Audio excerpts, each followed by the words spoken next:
Ketika mereka berkuasa, kenapa mereka tak buat? Soalannya, ketika Tuan Dr. Mahathir berkuasa, dia memberikan DNAA dan DNA kepada banyak pihak. Eric Paulson-nya, Lim Guan Eng-nya, Pang Liku-nya, Sibar Rasa-Rahsianya. Begitu juga, banyak pendawan-pendawan terpilih juga berlaku zaman pemerintahan Muhyiddin Yassin. Orang-orang yang pro kepada dia, banyak yang dilepaskan. Orang yang terang-terang ada video sehingga ke hari ini, semua orang boleh tahu bahawa itu memang Azmin Ali, sehingga hari ini tidak didakwa. Mereka ni sebenarnya, mereka tidak akan berpuas hati selagi mana keputusan baik Jabatan Peguam Negara ataupun mahkamah tidak berpihak di pihak dia. Contohnya, kalau misalnya Dato' Sri Najib mendapat pengampunan, ini tidak adil. Dato' Sri Zahid dibebaskan oleh mahkamah, ini tidak adil. Dato' Sri Zahid dapat DNAA akibat daripada Peguam Negara menghentikan pendakwaan sehingga siasatan ke atas bukti-bukti baru yang dikemukakan selesai, dan ketika itu baru ditentukan sama ada betul tak betul apa yang telah dinyatakan dalam representasi Dato' Sri Zahid. Bagi mereka ni, selagi Dato' Zahid ni tak didapati bersalah, mahkamah itu tidak adil. Sistem keadilan kita rosak. Tetapi bila mereka berkuasa, setiap keputusan yang mereka buat semua betul. Itu sebab bagi saya lah, termasuklah dia punya bar kaunsel, they are very biased, terlalu biased. Saya minta satu saja mereka ni, kita kena ingat zaman kita memerintah, kadang-kadang kita berlaku zalim pada orang, kita lupa. Tetapi kadang-kadang benda yang sama boleh menimpa diri kita balik. Mungkin bukan orang yang dizalimi itu melakukan ke atas diri kita, tetapi mungkin orang lain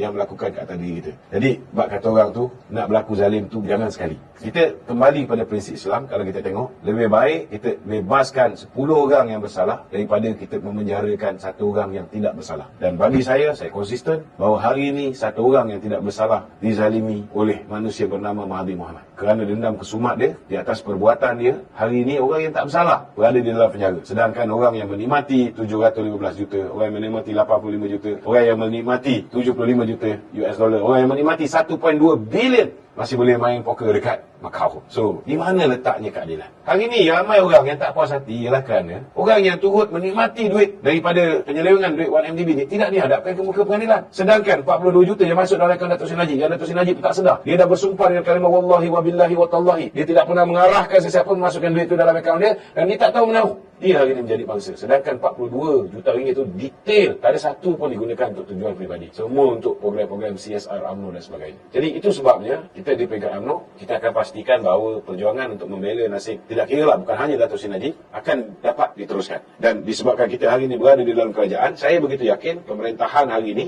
kita akan pastikan bukan hanya Jabatan Peguam Negara, bukan hanya SPRM, pasukan polis, begitu juga dengan Kementerian Kehakiman dan institusi kehakiman. Kita nak pastikan semua institusi ini dilakukan reformasi dengan sebetul-betulnya, reformasi institusi seperti mana yang dilakukan. Kita wujudkan pun Menteri di Jabatan Perdana Menteri hal ehwal undang-undang dan reformasi. Itu matlamat utama kita, iaitu melakukan reformasi. Reformasi bagaimana? Kita nak pastikan semua institusi ini boleh berlaku adil, tak kira orang tu orang Melayu ke, India ke, Cina ke, Kadazan ke, Dusun ke, semua rakyat Malaysia. Tak kira orang ni orang kaya ke, orang miskin ke, kelas menengah ke, toke ke, konglomerat ke, dan tak kira latar belakang politik. Kalau boleh kita nak henti tabiat-tabiat bila time BN perintah, orang yang lawan BN masuk ke dalam. Time PN perintah, orang-orang BN masuk ke dalam. Kita tak nak benda itu berlaku kalau boleh. Kita harap reformasi institusi yang nak dibawa oleh Kerajaan Madani ini akhirnya akan membuahkan satu sistem yang tak double standard, yang boleh diguna pakai ke atas semua individu tanpa mengira latar belakang, insyaAllah.